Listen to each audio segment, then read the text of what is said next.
Before you finalize that ticket, before you set that roster, you need the edge. Welcome to the 1 hour window that separates the winners from the losers. We're diving deep into the spreads, the over-unders, the value plays, and the sleepers you must start. Stop guessing and start winning. This is the Gridiron Gurus, providing the ultimate NFL advantage exclusively on the Empty the Bench Network.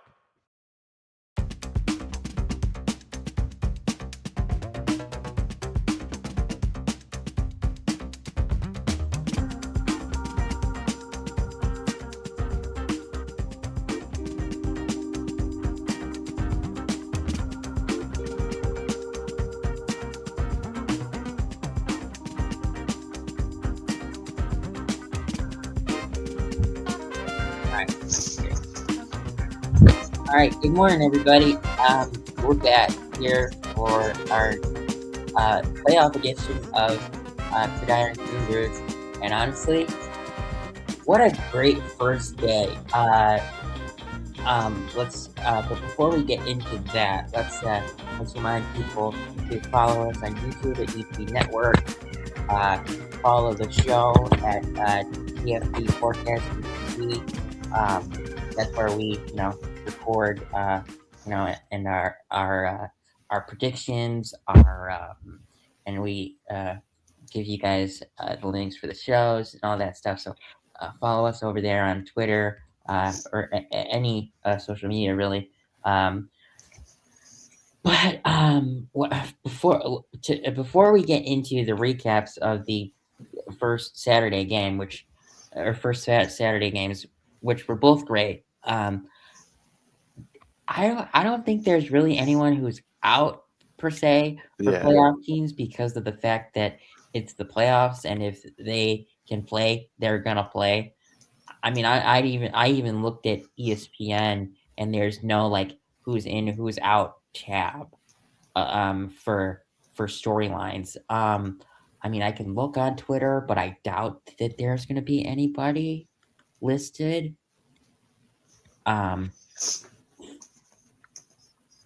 I don't think so. Injuries, let's see.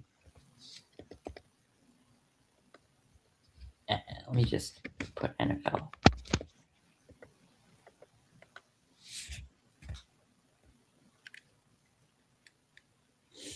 I mean, I'm going to check some of the teams that are playing, like the Niners. See if they have anything. I mean, the Bills placed Josh Palmer on IR and signed a linebacker to the 53-man roster and elevated a defensive end and Frank Gore, but that's all I see. Let's see, anything else? Scheffler tweeted just the Jags and Bills. De'Ami Brown, DJ Dallas, Cole Van Lennon, Hunter Long, Emmanuel Agba, Mason Smith are all inactive.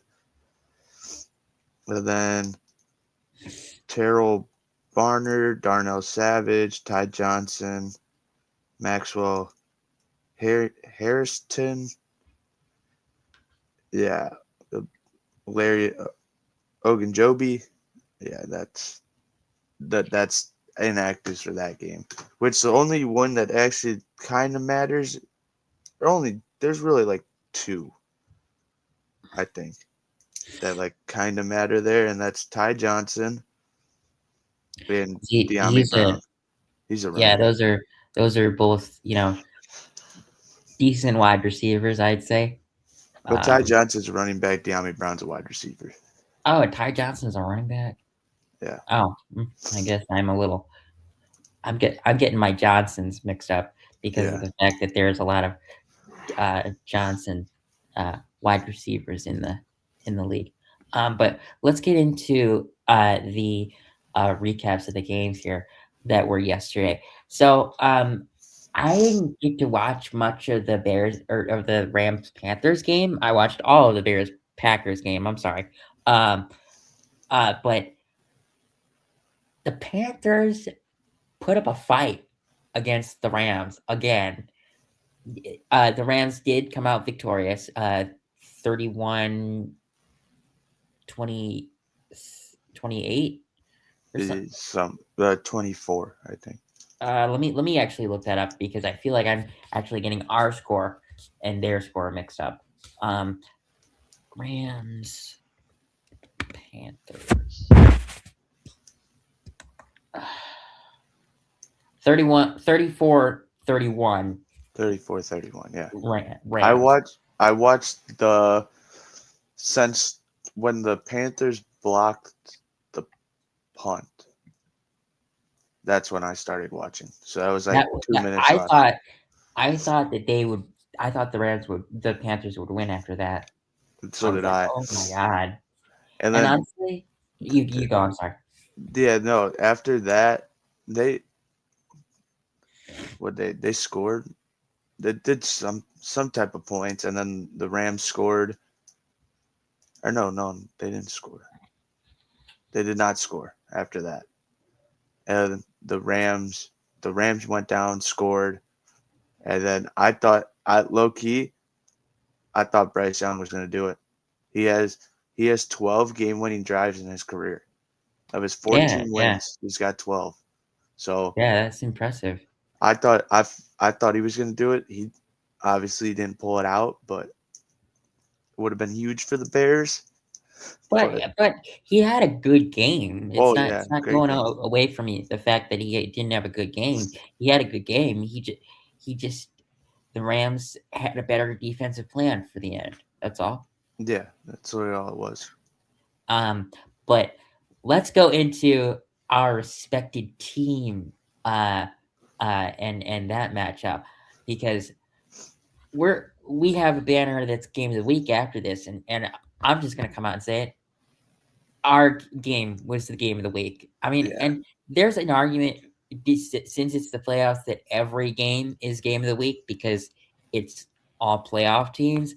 But man, I mean, last night, like every other Bears game this year, we go into halftime. We're down 21-3, and the third quarter was no different. But that clock starts in the fourth quarter, and Caleb just flips the switch. And it's our defense too. Like, they just flip the switch after halftime. Ben Johnson has to start saying what he says at halftime at the start of the game, because there's some. I guess he says something because in the post game. Morning, Ben. Oh, there he is. Hey, what's up, guys? What's going on? What's going on? We're talking about Bears Packers right now. Oh, listen, I was hanging out with some friends last night via on FaceTime, and I kept checking the score. I think you guys were down 21-9. I'm pretty sure. 21-3. We were down 18. 21-3. Yeah.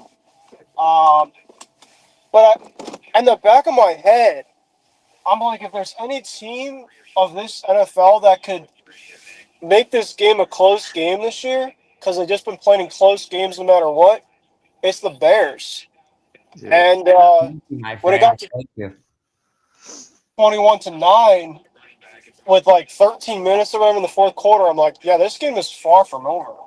If the Bears specifically can get it down, you saw what happened when the Packers played Chicago during the regular season, and it looked like all but over. And look what happened. So you got to give a lot of credit to the Bears at being able to kind of adjust their game plan from the first half. I obviously know Caleb had 2 interceptions. I think one of them specifically looked like a miscommunication. Yeah, the Luther one. I'd say one of them was really more him, but you give him credit in the most, and that's really when I kind of turned it back on to watch it. And he made some throws. The one that really stood out to me was the throw he made to Rome, running on fourth down. The fourth down, And, yeah. when it was needed most, that specific one, I'm like, that was with Caleb Williams that I think a lot of people remembered via from the USC days. And that's a guy to me, and I know obviously during football forecast, I definitely, I'm not really on some of the people's like hatred side of the Bears. I won't say names, but I've been very like indifferent with them. We know who you're talking about. And it's really not a shot at him because I definitely respect what he's trying to say too. But I'm very indifferent then because I will give him credit where credit's due. You kind of cut out there. We'll see what the Patriots. I'd say maybe more on a difficult level because the Bears really, and you guys obviously definitely know it firsthand, that the Bears really haven't had a quarterback of this magnitude and really in a lot of their franchise. So I think for Bears fans specifically, I think it's just really awesome to kind of see a draft guy, especially after a lot of people kind of doubted him with the coach that guy last year, and really able to kind of put it all together this year, and just to kind of see what he's done. And I know, people are going to say at this point in time, well, they're probably the Bears could be potentially a Super Bowl contending type of team. I think they're very similar as how the Patriots have been, and they've already kind of exceeded expectations. This is kind of a team I think. Yeah, it's just that game. That game you have to win. Like, I know we exceeded expectations immensely. Getting to the playoffs, getting the 1 seed, or getting the 2 seed, getting the number 1 in the North. But against the Packers, you have to win. No, 100%. I definitely I agree with that. And that could be potentially, depending on how the Pats, of course, do tonight, which, of course, we'll talk about. But if the Pats somehow make a deep run and they get the chance to play against the Bills, that essentially would kind of be our Packers-Bears. And I'm not saying that we're really rivals with the Bills. I mean, of course, we're division rivals. But, like, the Packers and Bears do not like each other. And it's been at a forefront for many, many years. It's been a hatred for 106 years, pal. It's crazy. Whenever the NFL started, that's when the Bears Packers hatred started. Yeah, I mean, you could say with a lot of rivalries. I mean, look at at least around me in the Northeast, like Pats and Jets. I mean, we don't like the Jets, even though the Jets just been an absolute dumpster fire for years. Red Sox, Yankees, you name it. But definitely the Midwest. I mean, that's definitely Packers, Bears. It's definitely up there for when it comes to rivalries. And yesterday was a great day for all Chicago teams. Everyone won. Everyone won, and the Cubs got your Red Sox guy.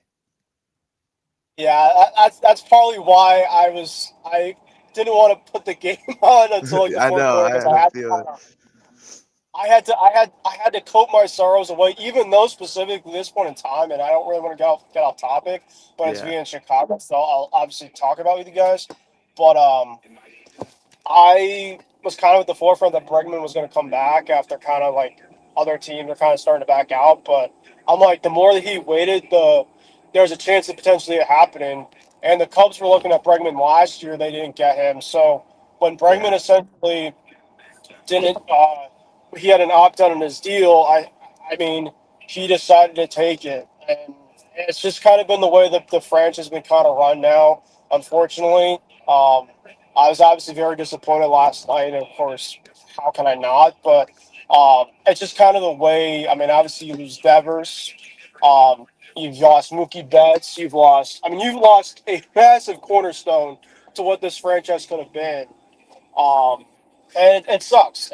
It just really, really sucks. But I've just kind of learned and accepted the fact is that this franchise, which I love and I still will love, is not going to be the same when it comes to running their business. And the Cubs are going to get a really good player. Reggie was real. I mean, I mean, Bregman's obviously a really good overall player, but the one thing that Bregman, obviously, I think a lot of the young kids like Roman Anthony, who's obviously one of the top prospects in the game, but of course he's with us, which I'm happy about. He basically just raved about the leadership that Bregman brought. I mean, he basically would kind of go next to him during games and iPad him specifically stuff that he could work on. Like, it was just very, very eye opening. And it's like specifically how the Red Sox kind of replace that. I know, of course, we got a former Cub, Wilson Contreras, um, which I know he was really, really good with the Cubs for a while, and I liked this game from afar. So I guess we kind of have to flip flop in a little bit of a way, but we definitely need more for sure. And Yeah. it definitely hurt to say the least. The deal was in deferral money. I think it was like 70 million of the 135. I think it was in deferral money. That makes definitely the Red Sox look really, really bad. But I don't know where we go. I mean, I think Bobish is kind of at the forefront, but Yeah. I don't believe the Red Sox will do it. But going back out to Chicago, your Bears specifically, it was just such an electric game. The game line against the Packers in Chicago, but definitely. I mean, the comeback that you had in Chicago in the regular season was more of like the onside kick. Romeo Dobbs obviously included it, and of course you had some magic at the end there. The Packers specifically, I mean, obviously, of course, you guys are happy, but I look at the Packers side of things, and something here in their coaching staff has got to be addressed because, I mean, yeah, I think LaFleur obviously has a lot of tools. I think Jordan Love definitely has the tools to be a very good quarterback. And they have the pieces offensively. I mean, defensively, specifically, they're giving up a lot of chunk plays, in which specifically the Bears had to have it when they had to have it, and give them credit for that.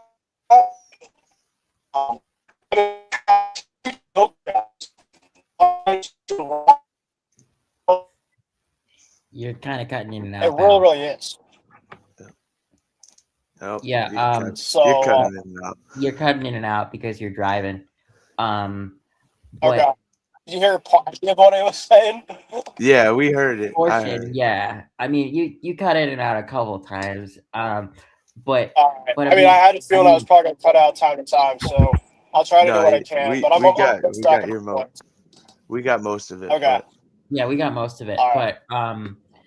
But yeah, I mean, I don't think that I mean, there is an argument for LaFleur to be fired because the fact that he lost like the last 5 games. But at the same time, I'd rather face LaFleur than having to possibly face John Harbaugh, because Michael alluded to it before starting that Harbaugh is from Michigan and knows a lot about the Packers. And I'm gonna say it. I think we can beat LaFleur more often than we could beat Harbaugh. So, and I'm pretty sure we would have heard something by now if LaFleur was fired. But we'll get into the coaching cycle in a little bit before the end of this one. So let's get into the next topic. I just want to say something about the Bears-Packers game. I mean, man, I'm going to say this. I gave up. I shouldn't have. I was just mixed emotions flying around. I'm not going to lie. I gave up. I texted Grant. I was like, our defense sucks. This game's over. But that's how I forgot we're the Cardiac Bears, and now we can finally play. Hey, I'll tell you this though. I mean, I just said what was on everyone's mind. All right, you and me are even because I did almost jinx us in the Bengals game. So yeah. So I'm telling you guys, and you guys probably heard it from me during the football forecast. I said, do you want to hear the good news and do you want to hear the bad news? And I said the bad news is I picked the Packers to win. I mean, was I confident in the pick? No. I think specifically it was kind of more of a pick 'em because it was a 1.5 point spread. But I told myself, I said, you know what? I said I said if the Bears are going to win this game, and the Packers, the way things are going to go, it's going to be in a shootout because both teams specifically have their own flaws. I feel like you kind of saw it somewhat at the forefront last night. The Packers specifically, without Micah Parsons, you probably saw it firsthand last night. The Packers defense it's completely different. They give up a lot of explosive plays, and which of course you saw last night, including the touchdown to once again DJ Moore under a minute left. And yeah, they just don't have the same pass rush. They just really don't. No, yeah, you're right. Yeah, it was right around that. So yeah, I mean, I picked the over, and I was 2 for 2 yesterday. I was very surprised for sure. I was also 2 for 2. Right. Yeah. I think I picked the Rams to win, but I did choose the I don't know. I went over, and then I picked the Bears as my lock. I picked the Bears as my lock too, so I got 2 points for that, or extra points for that. But but let's go into the game of the week here. And honestly, there's an argument for us to say that with bias aside, even though people might not believe us, there's a possibility that it was last night's game. Yeah. I mean, if we're going off the games that are happening today and Monday, I think you say the Monday night game is going to be toilet bowl game of the week just because the defense is there. The offenses aren't the greatest, but their defenses are very good. So you never know what's going to happen there. It could be a low-scoring game. For first to score 2 touchdowns wins that game. But like, if I'm picking a game of the week, it's going to be the Bills-Jags, just because I don't think there's going to be any defense whatsoever. I agree with you.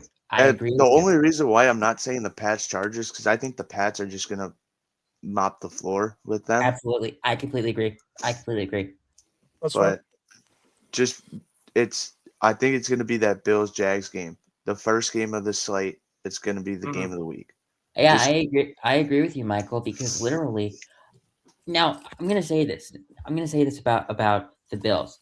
If they want to win the Super Bowl, this is their best shot because Josh Allen does not have to deal with Lamar Jackson, Pat Mahomes, or Joe Burrow.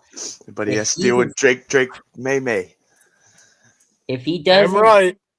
I'm going to say this. If he doesn't win today, I don't know when he gets a Super Bowl. I'm gonna say this. I don't think he wins a Super Bowl if he doesn't win it this year. That's a fair statement. Just because Mahomes is gonna be back, who knows what the Bengals are gonna do? Drake May is coming into his own now. Like Patriots are forced to be reckoned with in that. Bo Nix is playing out of his mind too. Like quarterback T-Law, even T-Law is playing insane right now. Like and another thing too to keep in mind is the coaching carousel that happens. Half the league specifically has coaches that are needed, and you probably think that maybe with some of the coaches that they bring, a team can bring in, it could be a massive difference maker to a team in the AFC. So, you look at the Ravens and. I mean, Harbaugh specifically, and I think I heard Grant specifically when you were talking about LaFleur and Harbaugh. And I respectfully disagree, I think, to one of the points I think most of it you're pretty much right.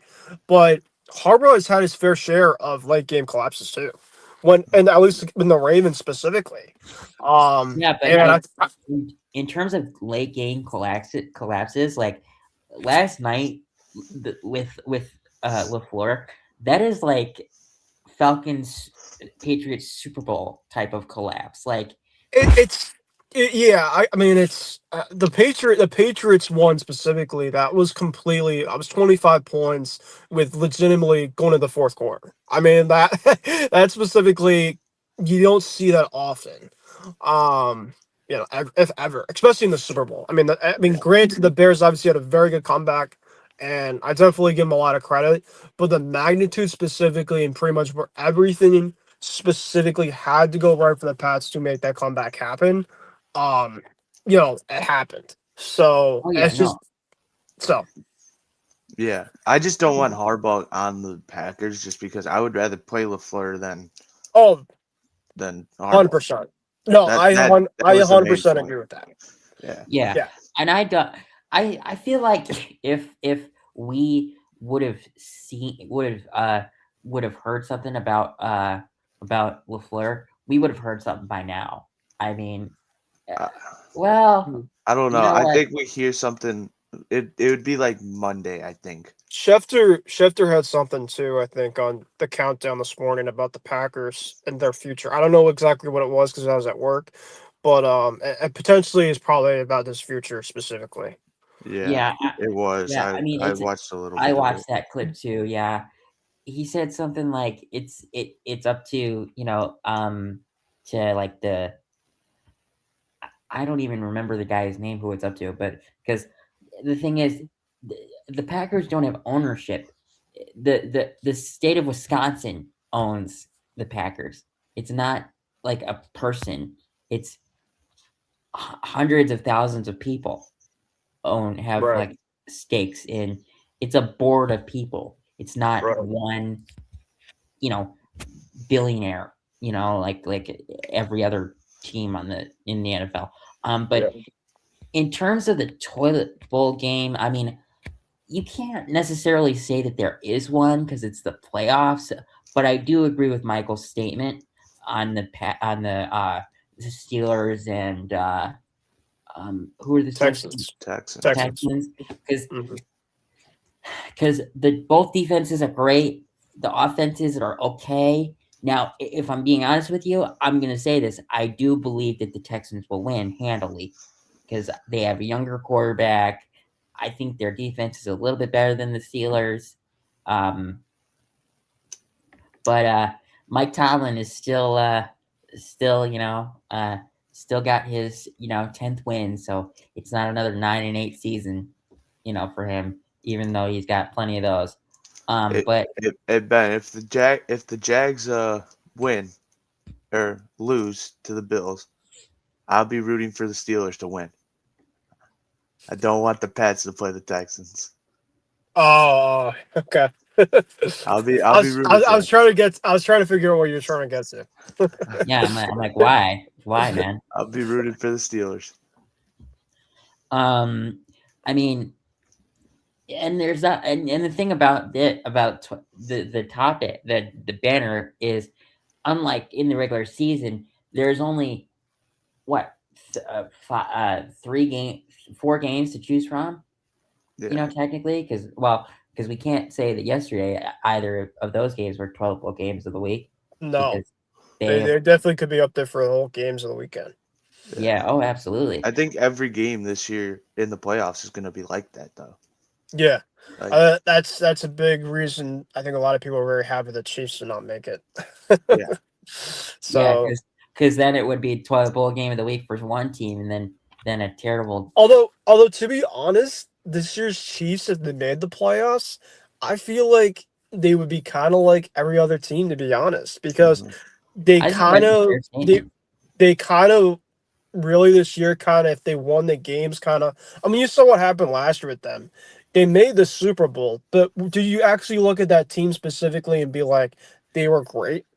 No. Not really, no. There you go. They just had Mahomes. They had Mahomes.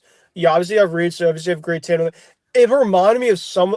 I will say this for some of the past teams. There was a couple teams that I saw that I'm like, there's no way that they made the Super Bowl, compared to some other ones. But the Chiefs last year, and when the Eagles defense just went ferocious on the offensive line, I'm like, okay, they finally got exposed. Which I'm like, it took them long enough, for that to happen. But and I feel like the Broncos kind of have a little bit of that this year in terms of like they kind of have that mantra of is the team. I think the team is good, but we're gonna have to really kind of see it when it matters on the big stage. Kind of like the Pats tonight. I will say that. But yeah, I mean, obviously we'll talk about that a little bit. But yeah, I just think that terms about the games this weekend, the toilet bowl game of the week, guys, and you might think I'm crazy for this, I think it could be the Niners-Eagles. And the reason why I say that is the Niners definitely are very banged up, and they've kind of overcame a lot of odds specifically. And the Eagles specifically have a ton of questions. Saquon's obviously not the same guy he once was last year. I mean, granted, obviously, he had just had a great year, and I think Saquon's still a great back, but they're having a hard time scoring points. Lane I was Johnson considered. out is very bad Yep, for them. yep, he's out. I mean, both teams are very banged up, so it's kind of hard to kind of tell in terms of. I think you said, Michael, about the Niners, about it really kind of relies on Brock Purdy, right? Mhm. And you kind of said the last couple weeks, and I'm like, yeah, I mean, I 100% agree, because you could either see the Brock Purdy from a couple weeks ago against the Bears, or you could see the Brock Purdy that just happened against the Seattle Seahawks with the number 1 seed in place. So it's kind of a toss-up. You can say that for a lot of guys, but definitely for a system guy like Brock, like, we're going to have to definitely see what happens. And then Jalen Hurts is the same exact way, I think. You don't really kind of know what Jalen Hurts are going to get. And I picked the Eagles to win the -6. I'm like, am I confident with it? No, but I'm looking at both teams. I'm thinking to myself, well, if I'm going to go with one of the teams to win, I'd say, okay, the home field advantage. And I think that the Eagles tend to play really well. I mean, they obviously played really well in the playoffs at home last year. Besides, obviously, well, no, the Commanders game they lost, right, at home last year. Yeah. No, They won. They won that one. Duh, because they won the Super Bowl. The Commanders beat the Lions. Commanders beat the Lions. Thank you. Commanders play the Eagles in the championship, and they lost there. Yeah, sorry, I got a little mixed up. But yeah, I mean, I think that all the games today are going to be pretty good and pretty close. But if I had to make, I mean, the Steelers and Texans, I guess I can allude with Grant there if I had to really pick one. But I do think that even that type of game will be close. I think all the games specifically will be close. Yeah, I just think that's going to be the lowest scoring game, so that's why it's going to be toilet bowl. But yeah, but then again, I could see the Eagles Niners game being first 1-14 wins that game. Right. Just because you never know what Brock Purdy you're going to get, and you don't know what Eagles defense you're getting. Yep. Yeah. No, guys. I mean, I think we all made great statements on this. I mean, we kind of, could mesh, game of the week and favorite games of the week into one topic here. Because I'm gonna say it, my favorite game of the week was last night. It's the Bears game, and I mean, I'm pretty sure Michael is gonna agree with me, and I think I know Ben's, but I don't want to say his because that's for him to say. But I mean, when your quarterback, of the franchise throws for 361 and 2 touchdowns, that is a pretty good stat line. I mean, and let me say something. That is also only on completing 50% of his passes, and he also had 2 interceptions. So that means that he got some good chunk plays last night, because 361 on 24 completed passes is, let me do the math on that. That's like, I want to say like 10 to 12, 13 yards per pass. I legit called it during forecast. I said basically everybody. I said if the Bears are going to win, they're going to get a lot of chunk plays, because that secondary for Green Bay is just terrible. If they can't bring up 4 specifically, it honestly reminds me if the Pats specifically losing to get Herbert, if they don't get 4 right to that awful offensive line, and you're just going to give them massive chunk plays on the back end. The Packers just don't have either without Micah. So that's, I think, why I saw Caleb specifically got very comfortable in the pocket in the fourth quarter. And I think partly because they got tired, and second, they just didn't have the personnel. And I just did the math. That's 15.04 yards per pass. Now, I did do 361 divided by 24. I didn't do 361 divided by 48, but still, I think 361 divided by 48 is... Well, he only completed 24 passes. Yeah. Okay. Well, I mean, that would have been half anyway. So, I mean, 15 yards per pass is pretty impressive. Yeah. But I don't know if you guys saw this quick breaking news when it comes to injuries before we allude. The Jacksonville Jaguars left tackle is out today. okay, interesting. Cole Van Lannon. I didn't know that was their starter. We did say his name. I just didn't know that was their starter. Yeah. They're saying specifically that's You got a massive. black screen, pal. I mean, we can hear you, but your screen is black. It's because he's on Sorry. that thing. I'm Okay, very sorry. go. I'm on my phone doing this. Yeah. It's significant from what they're saying. So just really quick, I want to put that out because I mean the Bills obviously don't have a great pass rush, but they definitely probably can make matters worse for T Law if their guy's out. So I don't know.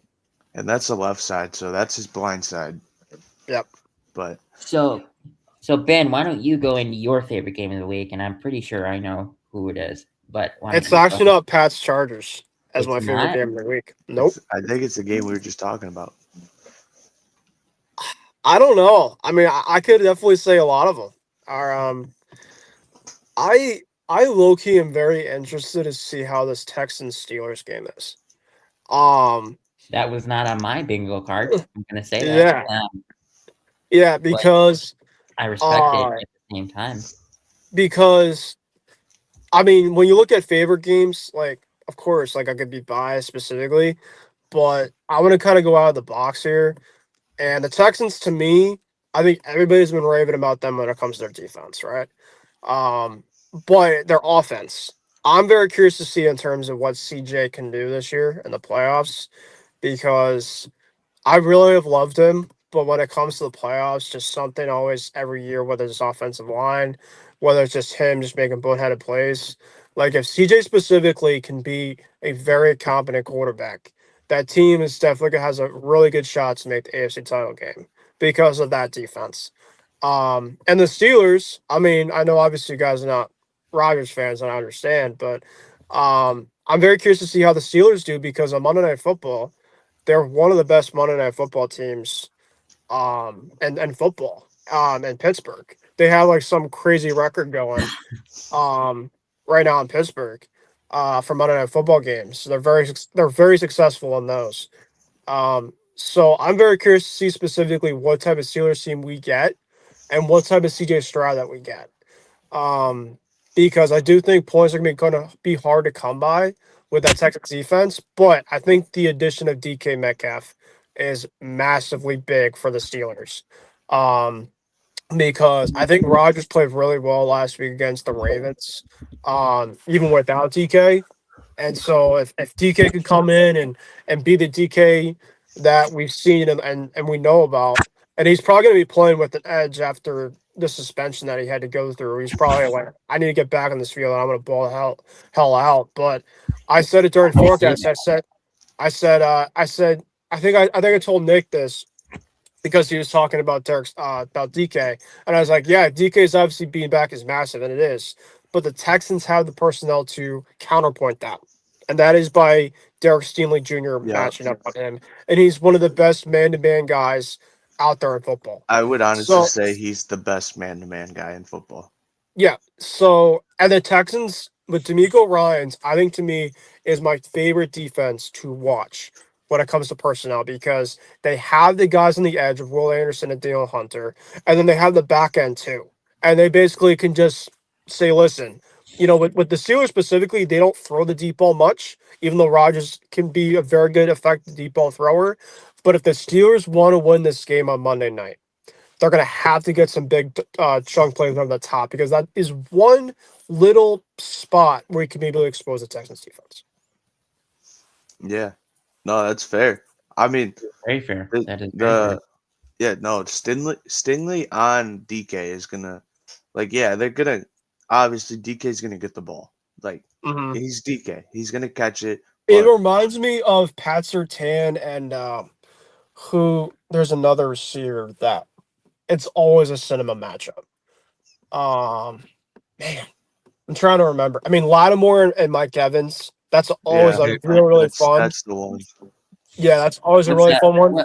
What team is the guy that matches against Sertan on? I can maybe answer that question. I don't even remember. I don't even honestly remember the player. It's a very good receiver though. That's all I do know. I'll probably get it to you guys probably after this, kind of knowing my luck. But is it Diggs? It's not Diggs, but that's a really good guess. I'm just trying to think of AFC, because I don't think it's anyone in the West, unless it's Keenan. Not really Keenan. But I don't think it's anyone in the AFC West. Yeah, I mean, you could say a lot of guys specifically. But there's always this one. AJ Brown. It could. Well, AJ, I think, was definitely up there for consideration. Scary Terry is up there as well. Man, there was another guy though that would always go against Pat, and they would have a really good battle. I don't remember who it was, but this Stingley and DK definitely has that really similar vibe to it because, like you said, Mike, DK is definitely going to get the ball. They're definitely going to find ways to get him the ball, but it's the matter of how the matchup is played. Does Stingley just basically play man the whole entire time and basically said, listen, I'm just going to chip the hell out of you? Because DK is strong. He is very, very strong. So he's going to be able to probably be able to get away from some of those chips that Derek has. Or does basically the Texans say, listen, we're just going to bulldoze the hell of Rodgers. We'll play some zone and basically say, listen, DK pretty much have everything he wants to get, but it's just going to be all screen passes and everything under. Yeah. Why don't we go into there are 8 head coaching openings this year. And I actually looked them up on Twitter just so I could get them all right. So the Dolphins, Ravens, Titans, Giants, Falcons, Cardinals, Browns, and Raiders are all looking for new head coaches. Now, there's probably like 2 on this list that I did not expect. For example, one that's on this list is the Ravens. I did not expect that. And I think that there is, argument for the Falcons to have at least thought about bringing back Raheem Morris. I'm not necessarily saying that I'm shocked at it, but when you win the 4 out of your last 5 games and you go 8-9 your 2 years as a head coach, I think that should warrant you a 3rd season. But the Falcons didn't think so because they fired him like right after the final buzzer in his last game. And we'll see Matt Ryan actually chooses as the head coach, because he is the president of football operations for the Falcons now. And honestly, that position was created for him specifically, with him in mind. They had other people in there for interviews, but when it was announced that they were going to interview Matt Ryan, I'm like, that job's going to him. That's why it was created. But I mean, what are your guys' thoughts on the head coaching cycle of this of 2025? Go ahead. You go first, Mike, if you want. Coaching's not my thing. Coaching is not my thing. I don't know this stuff. All right, I'll go. Yeah, I mean, I kind of said quite a bit during forecast, but I'll kind of, retract kind of what I was saying about it. So obviously Harbaugh, I think, is the biggest one. The biggest. Oh, he's the bell of the ball. He's the bell of the ball this cycle. Yeah. Sure. So I think I kind of look a couple teams and lose for Harbaugh. I think the top 2 that stand out to me are the Miami Dolphins and the Giants.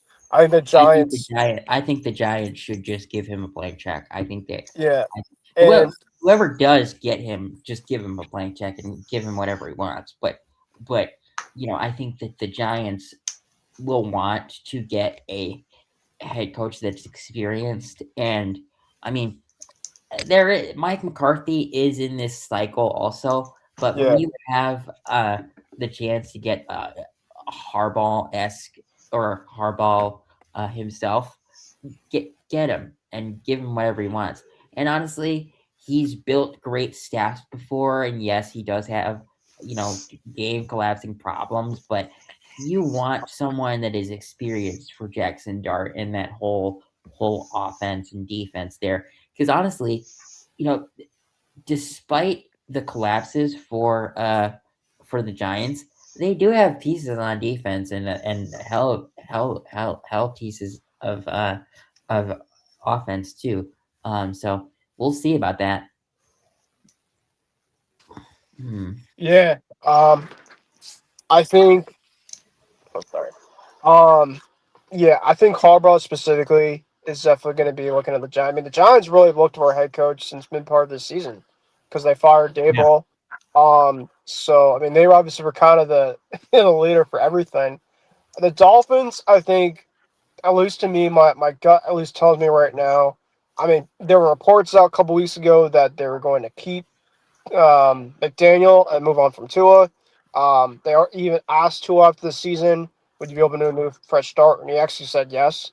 That's probably because he didn't play the last couple of games, and he's probably thinking to himself, like, I want to prove myself again.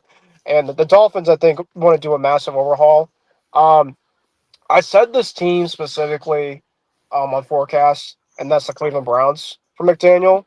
The Browns specifically are kind of a rebuilding team right now. They're a very young group, and McDaniel's a younger coach that could kind of be there and kind of really kind of go through everything with Shador and kind of that overall group that they have there. I think Stefanski's still a very solid coach, but there's some coaches that are out there that are veteran coaches that are just built better with ready to win rosters. And Yeah. I think Stefanski, I mean, I said it with the Ravens. I was thinking to myself, why are the Ravens looking at Stefanski? And I'm thinking to myself, okay, Stefanski is probably more built for a ready to win team. I mean, I think when he was helping with the Browns, one thing specifically, guys, that a lot of coaches get fired with is it doesn't necessarily mean that they're bad overall coaches. It's just kind of matter. Sometimes the overall ownership wants to look at a different direction. Or Sometimes they it's want to see if they can win faster with someone some, else.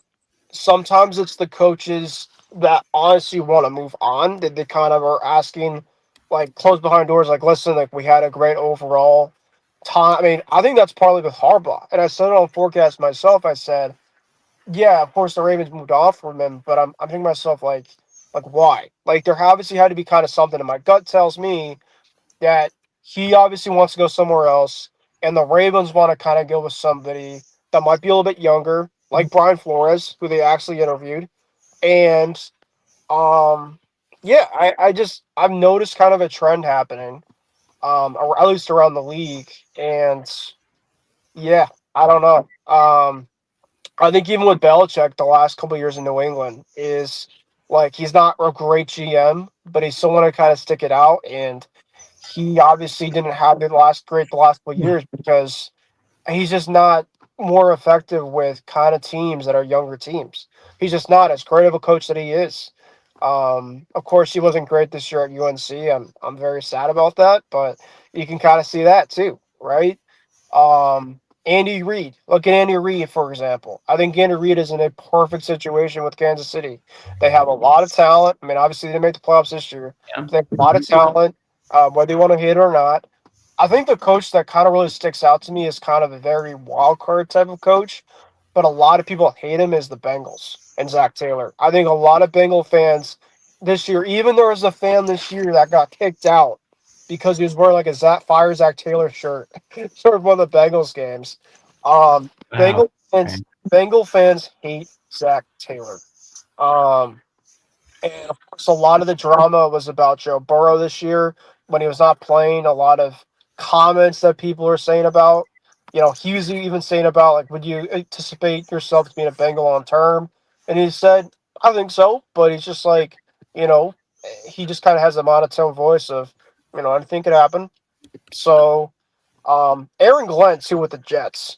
Were you guys kind of shocked that the Jets didn't decide to move on from Glenn in his first year, or do you think that they did not give the Jets the best roster for him to succeed in the first year? Because I think it was the roster. I think it was the roster because okay. So first of all, Sauce Gardner, when he was with the Jets, didn't play much either because he was injured or something. And now I am still shocked at the fact that none of their defensive players got an interception because I'm sorry, Nick, if you're watching this. The Jets do the best things in the bad way possible. But I mean, you have to understand that if you are the coach for the Jets, the Browns, or the Raiders, you are set up to fail. You are set up to fail. I mean, so in fact, whoever is the next coach of the Browns, I am sorry for you. I am very sorry for you. But let me tell you something about Stefanski. I'm going to give you a dark horse place that he could be a head coach again, and that's the Falcons, because Michael Penix is not going to be. I don't think he's going to at least start the year because of his ACL tear. And honestly, I think he should just quit because he's already gotten it. Like he's done it. He's tore it like 3 times already. Do you feel like Penix is getting the Tua treatment in a little way? Maybe. I don't think Penix. No, Penix was good. It's just more of they're the run heavy team because you have Bijan and Algier, but Penix was really good this year. But here's my thing. Here's my thing. I think there's a possibility that Penix comes back eventually, but if you want, because you still can't get out of Kirk Cousins' contract because you paid him $180 million for 4 years, and who was Kirk's offensive coordinator during his most successful years in Minnesota? Kevin Stefanski. So you at least give him someone he's familiar with for a couple of weeks. I think that's a smart. It's not necessarily. I'm not going to say it's necessarily a coach that you want to stick with for 4 years. Maybe you say, okay, here we'll give you a year to see how you do. But just maybe expect Stefanski to get a pity head coaching job maybe and say, if it doesn't work, we're gonna let you go at the end of the year. But I could also see where they stick with Stefanski for a year or 2. But really, even the GM isn't gonna have much say in who the head coach hire is for the Falcons because Matt Ryan, being the president of football operations, he's actually the number 1 decision maker there. And honestly, I would imagine he wants to go with someone, maybe a younger guy. So I also could see Clint Kubiak being an option for the Falcons as well. I do imagine that the choice for the Falcons will be offensive minded because usually teams go from if you had a defensive coach, your next coach would be offensive, or if you had an offensive coach and he's fired, your next coach would be defensive. I don't know who it is, but whoever it is has some good pieces there. He's got, Bijan Robinson, Drake London, Kyle Pitts has finally come into his own. Kyle Pitts, if he stays, because he'd be a free agent. That's I didn't think of that. You're right. I feel like a team is going to give Pitts the bag too. Oh yeah, after the season he just had. My team for him is the Bengals. That's a good choice. That's a good choice. Because I was saying because I think the Chiefs are going to go get Isaiah Likely. That would be nasty for them. That's who I think they're gonna. That's a little dark horse there. That would be nasty for them. I imagine. I could imagine Kelsey retiring, but at the same time, I could imagine him playing.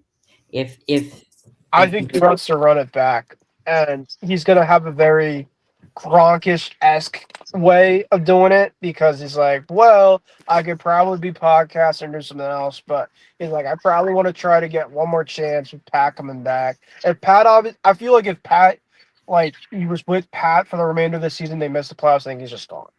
But the fact that Pat got hurt, I think there's kind of like trying to think of the way to say it, like a jail out type of way. Like he's just Cinderella story way out. Yeah, like I don't want to go out this way. Like in a way of I didn't go down the ship with my guy. I guess if that's what kind of makes sense.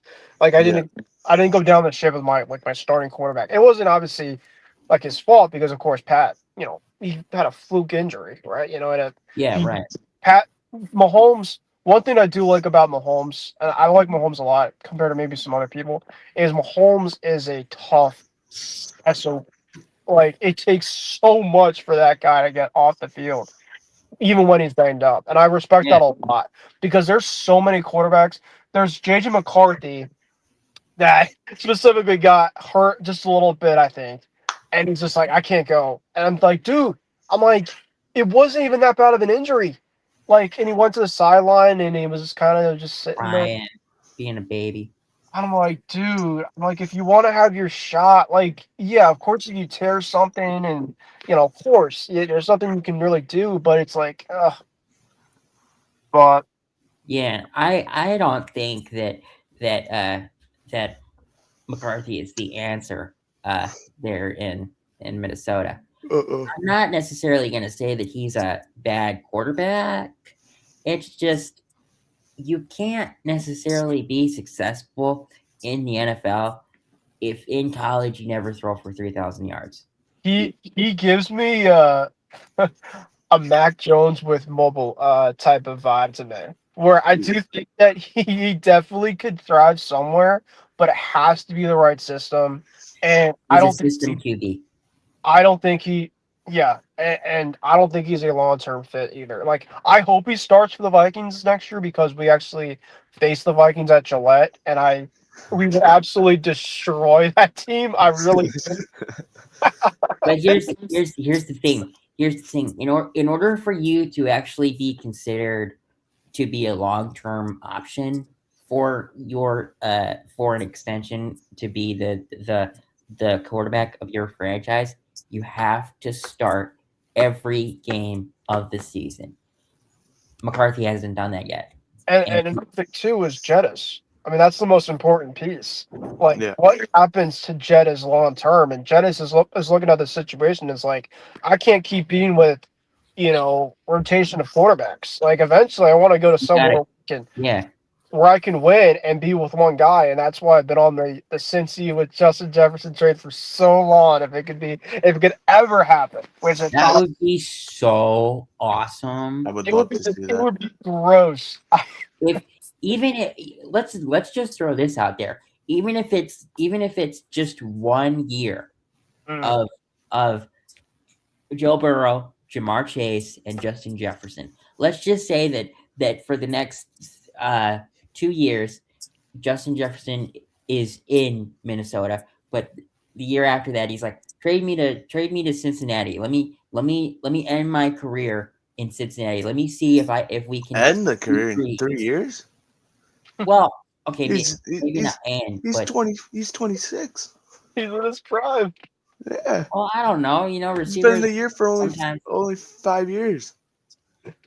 Really? Wow, that doesn't seem right. But you might be right, Michael. I mean, but I hate to cut us off early. I'm heading out. I have to leave. But yeah, we're almost done anyway. So you're in a good spot. You're in a good spot. But all right, y'all. Have a good weekend. Or have a good week. I'm a Pats fan today. Let's go. I got you. Don't worry. But later. See you, Mike. Yeah, I mean, this we got a great slate of games today. I mean, I'm probably not necessarily gonna be in big of NFL watching today because my team already played. But I'm probably gonna watch the Bills game. I'm gonna watch the Pats game. But I mean, tomorrow night, I don't even think it's worth watching. You know, Well, we'll see. We'll see. But that's gonna be it for us because we're at our hour. So hopefully you guys enjoyed, and we will see you next week for the divisional round. I can't believe that I'm saying that already. I always think that the divisional round and the NFC Championship or AFC Championship are the same week for some reason. I get those. It all kind of puts it all together. You know, the weeks kind of, and really that week that's between the championship and the Super Bowl. You know, that week of just literally nothing. The Pro Bowl is just such a waste. It kind of just all bundles together. So obviously, I feel you. Yeah. So have a good football Sunday, everybody, and we will see you next week. Go Pats. Go Pats.